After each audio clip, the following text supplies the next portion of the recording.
Assalamualaikum warahmatullahi wabarakatuh. Saya akan menjelaskan tentang pertemuan yang ke-6. Algoritma LL1 merupakan algoritma parsing tanpa backtracking. L pertama mengacu pada proses input dari kiri ke kanan. L kedua pada penelusuran derivasi dari paling kiri untuk setiap string. LL1 menggunakan tumpukan atau stack dalam melakukan proses parsing.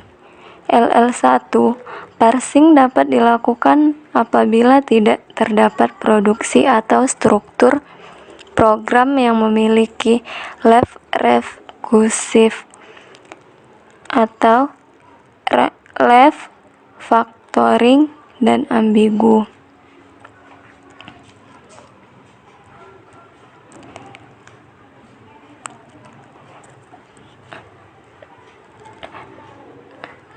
Dan di sini kita lihat ada CFG. Kita lihat ada nggak left recursive-nya dari A, berarti kita harus hilangkan dulu. Dan berarti untuk menghilangkannya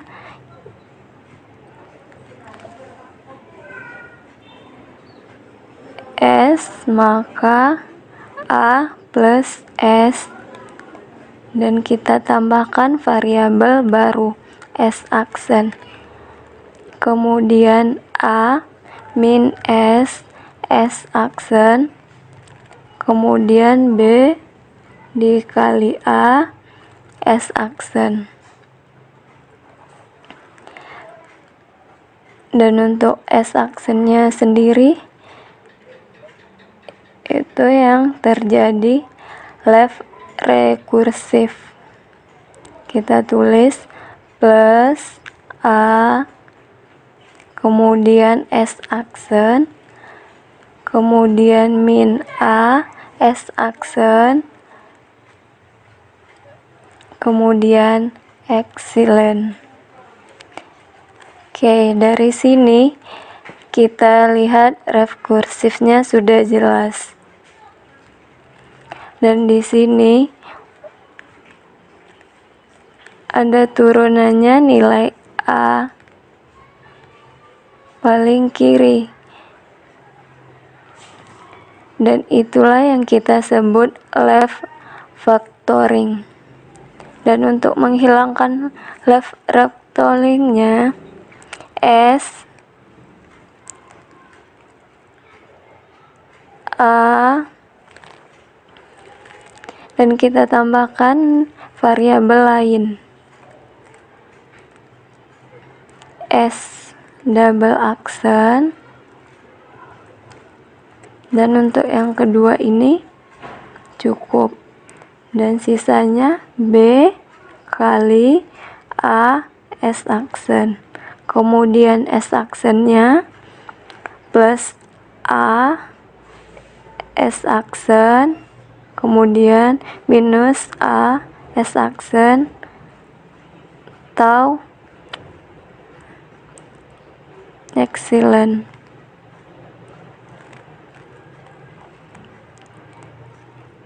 S double aksennya dapat plus S aksen, kemudian minus S aksen. Inilah left recursive-nya, dan yang di bawah left factoring. Dan yang ke B, kita lihat ada nggak lagi yang terdapat rekursifnya dan factoring. Lihat aja sendiri.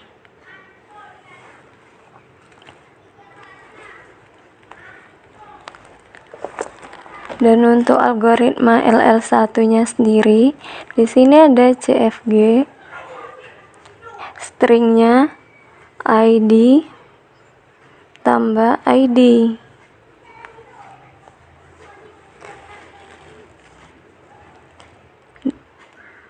Dan kita cek ada apa enggak left rekursifnya dan left factoringnya, dan kita hilangkan. Dan untuk first dan follow-nya, inilah nilai-nilainya first dan follow dari masing-masing yang ada. Dan untuk menentukan LL1,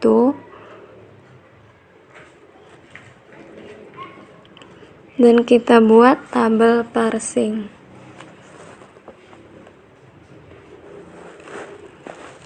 Dan ini terdapat semua terminal yang ada.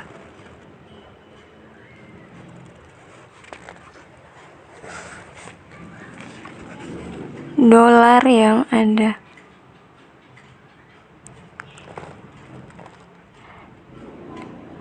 Dan yang sebelah kiri yang terdapat non-terminal yang ada. Dan terdapat 5 baris.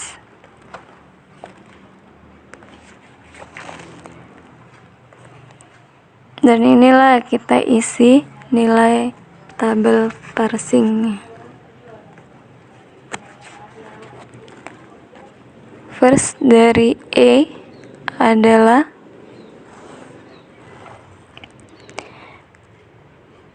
turunan dari E sendiri adalah T E aksen.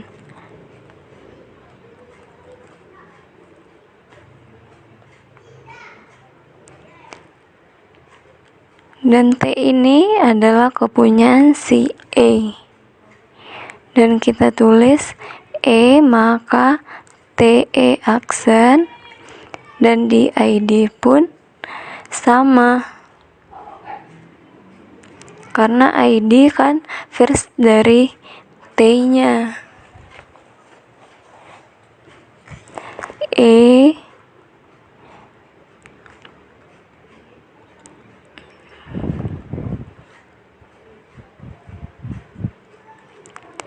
dan untuk E aksennya yang plusnya bisa kita tulis E aksen maka plus TE aksen, dan yang tutup kurungnya E aksen menuju epsilon, dan yang dolarnya E aksen menuju epsilon, dan yang T yang ketiga yang buka kurungnya T menuju F T epsilon, dan yang ID-nya T menuju F T epsilon. Dan yang keempat T aksen menuju epsilon, T aksen menuju kali F T epsilon, dan yang tutup kurungnya T epsilon menuju aksen, dan yang dolarnya T aksen menuju epsilon, dan yang terakhir yang F-nya yang buka kurungnya F menuju buka kurung E tutup kurung, dan yang ID-nya terdapat F menuju ID.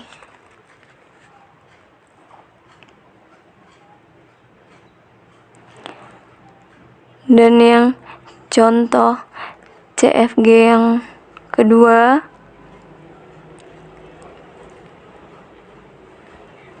dan kita buat tabel yang baru.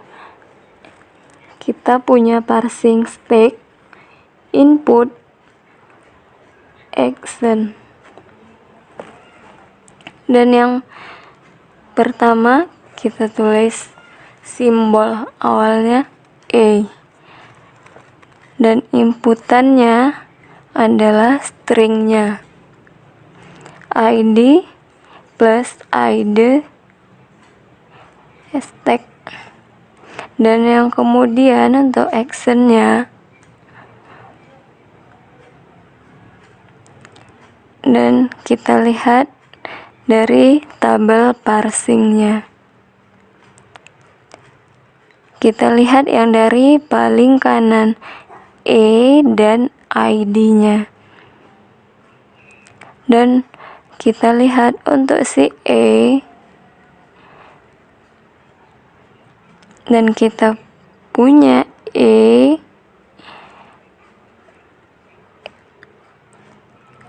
maka actionnya kita turunkan menjadi E jadi T, E action.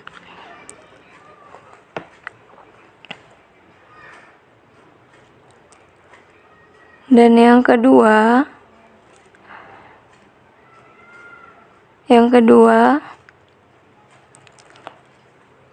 E action T, dan inputnya ID plus ID, dan actionnya T menuju F, T action. Dan yang ketiga E action, T action, F. Dan inputnya kita masukkan ID plus ID. Dan actionnya F menuju ID. Dan parsing yang keempat E action, T action, ID. Inputnya ID plus ID. Actionnya met ID. Dan parsing yang selanjutnya E action, T action, dan inputnya cuma plus ID, nggak ada ID-nya 2. Dan actionnya T action menuju epsilon. Dan selanjutnya E, dan inputnya plus ID, E action menuju plus TE action. Dan begitulah selanjutnya. Demikianlah video yang saya sampaikan. Ada yang kurang paham, saya mohon maaf. Sekian dari saya. Wassalamualaikum warahmatullahi wabarakatuh.